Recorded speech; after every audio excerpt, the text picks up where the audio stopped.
नमस्कार. मासे म्हटलं की बऱ्याच जणांच्या तोंडाला पाणी सुटतं. मस्त तळलेला मासा म्हणा, वाफवलेला मासा म्हणा किंवा माशाचं कालवण म्हणा, अप्रतिम अशी माशाची चव लागते आणि त्यातल्या त्यात ताजे जर मासे म्हटले तर मस्तच. तर आज आपण रावस माशाचं कालवण बनवून घेणार आहोत. या पद्धतीने तुम्ही एकदा नक्की बनवून बघा.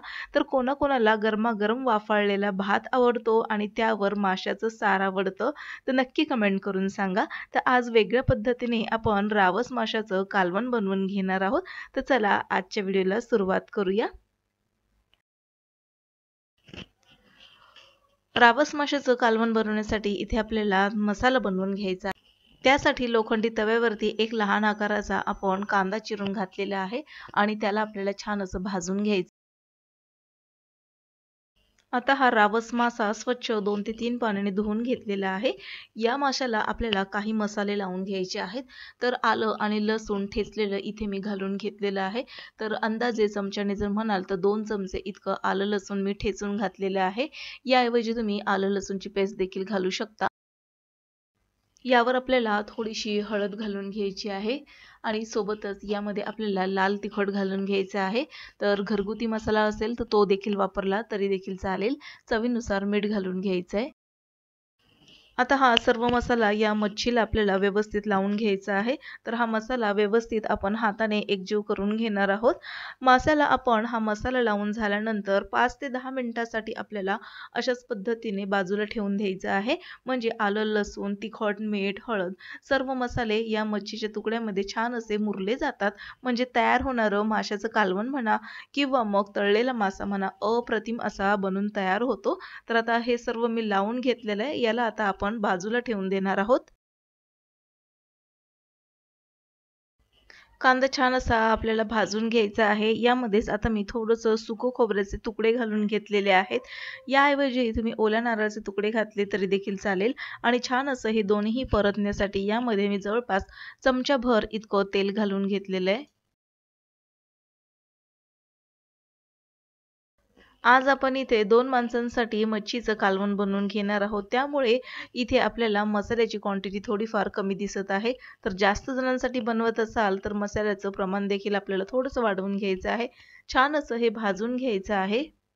इथे काही मसाले घेतलेले आहेत. चमचाभर तीळ घेतलेला आहे, अर्धा चमचा जिरं घेतलेलं आहे, धणे घेतलेले आहे, दालचिनी, 2 लवंगा आणि 2 काळी मिरी इतकं हे गरम मसाला घेतलेला आहे.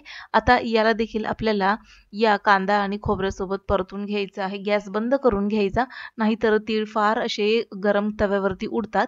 तर म्हणून इथे गॅस बंद करून मग हा मसाला आपल्याला व्यवस्थित परतून घ्यायचा आहे आणि गरम तव्यावरतीच याला आपण अशाच पद्धतीने ठेवून देणार आहोत. म्हणजे गरम मसाला आतून छान असा भाजला जाईल. यामध्येच आपण थोडंसं आलं घालून घेतलेलं आहे आणि सोबतच यामध्ये आपण लसूण घालून घेणार आहोत. 5 ते 7 इतक्या लसूण पाकळ्या घालून घेतलेल्या आहेत आणि याला देखील आपल्याला हलकसं परतून घ्यायचं आहे आणि मग हा मसाला आपल्याला थंड करून मिक्सरमध्ये छान अशी याची पेस्ट बनवून घ्यायची आहे. तर आता हा मसाला छान असा भाजून झालेला आहे. गॅस आपण कधीच बंद करून घेतलेला आहे. याची आता आपण पेस्ट करून घेणार. तयार केलेला मसाला आपल्याला परतून घ्यायचा आहे. त्यामुळे एका भांड्यामध्ये जवळपास 2 चमचे इतके भरून तेल घालून घ्यायचं आहे. तेल छान गरम झालं की यामध्ये आपल्याला जो बारीक करून घेतलेला मसाला होता तो आपण या तेलामध्ये घालून घेणार आहोत. गॅस इथे आपल्याला लो टू मीडियम आचेवरती ठेवून घ्यायचा आहे.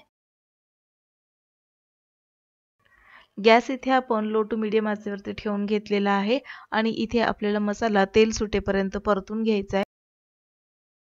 यामध्येच आपण आता 1 चमचाभर मालवणी मसाला घालून घेणार आहोत. तर मालवणी मसाल्याची खूप छान अशी चव असते आणि त्यामध्ये मच्छीचं कालवण किंवा मच्छी फ्राय अतिशय चविष्ट अशी बनून तयार होते. याला देखील आता आपण या मसाल्यासोबत परतून घेऊया. अगदी 5 ते 6 मिनिटांमध्ये मसाला व्यवस्थित परतून तयार होत आहे. बघा तेल देखील सुटलेलं आहे. आता याला आपण पुन्हा एकदा मिक्स करून घेऊया. आता यामध्येच आपण मसाल्यावरती जे माशाचे तुकडे होते ते आपण अशा प्रकारे ठेवून घेणार आहोत. 2 माणसांसाठी 4 माशाचे तुकडे पुरेसे होऊन जातात आणि बाकीची जी मच्छी आहे ती आपण फ्राय करून घेणार आहोत. तर आता हे माशाचे तुकडे आपण मसाल्यावर ठेवून झाल्यानंतर त्यावर आपल्याला थोडीशी कोथिंबीर घालून घ्यायची आहे आणि यावरती आता आपण झाकण ठेवून घेणार आहोत. म्हणजे मच्छीचं जे अंगचं पाणी आहे ते देखील आटेल आणि छान असा मसाला आतल्या आत मुरला जाईल. जवळपास 1 ते 2 मिनिटानंतर आपण ह्याचं झाकण काढून घ्यायचं आहे आणि आता छान असं मसाला बघा मस्त असा फ्राय झालेला आहे आणि मच्छी देखील हलकीशी आपल्याला या मसाल्यामध्ये मुरलेली वाटत आहे. तर आता एकदा आपण मिक्स करून घेऊया आणि मगच आपण यामध्ये पाणी घालून घेणार आहोत. यामध्येच आता आपण मसाल्याचं पाणी घालून घेतलेलं आहे आणि पुन्हा एकदा आपण मिक्स करून यामध्ये थोडंसं पाणी घालून घेणार आहोत. तर आपल्या गरजेनुसार आणि क्वांटिटीनुसार आपल्याला इथे पाण्याचं प्रमाण ठेवायचं आहे. पण लक्षात ठेवायचं की मच्छीचं कालवण किंवा कुठलंही रस्साभाजी करत असताना जास्त घट्टही नाही आणि जास्त पातळही नाही अशा याच्यामध्ये आपल्याला या मच्छीचा रस्सा बनवून घ्यायचा आहे, मिक्स करून घ्यायचा आहे. यामध्येच आता आपण चवीनुसार मीठ घालून मंद आचेवरती हे मच्छीचा रस्सा जो आहे तो शिजवून घ्यायचा. यावरती आता आपण झाकण ठेवूया आणि यामध्येच आता आपण आणखीन चव वाढवण्यासाठी थोडीशी चिंच घालून घेतलेली. गॅस लो केलेला आहे, झाकण ठेवून घेणार आहोत आणि जवळपास 6 ते 10 मिनिटानंतर मच्छीचा रस्सा हा तयार आहे. गरमागरम वाफाळलेला भात, भाकरी, चपाती सोबत खाण्यासाठी. तर आजचा व्हिडिओ आवडल्यास नक्कीच लाईक करून सबस्क्राईब करा, बेल आयकॉन प्रेस करा. पुन्हा भेटूया नवीन एका इंटरेस्टिंग रेसिपी सहित. तोपर्यंत बाय.